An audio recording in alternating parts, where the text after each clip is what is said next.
Namaste.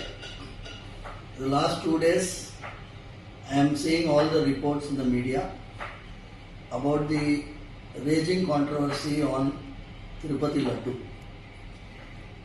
It is not a controversy. It is directly hurting the sentiments of crores of people like us.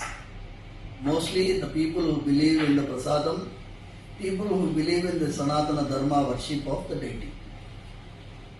What has happened is, we have been already saying that the process of tendering, when you purchase items for the Swami, like the ingredients for Laddu, you go for a lowest bidder.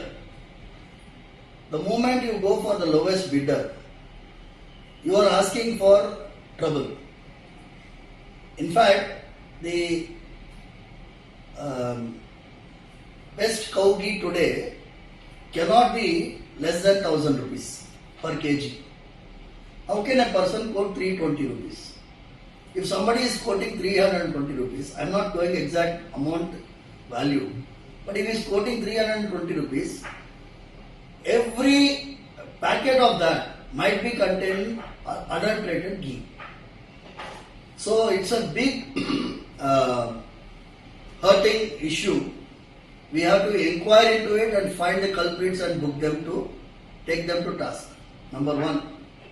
I appreciate the statement of Honorable Deputy Chief Minister of Andhra Pradesh, Sri Pawan Kalyan Garu, because he has said there should be a national level Dharmika Parirakshana Parishad. We have been talking about that the same way.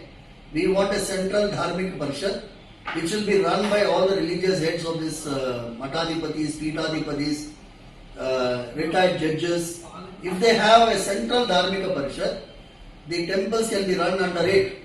That is what is the best solution. Staying away from the temple system by government control. Sarvedana Sukhino Bhavantu.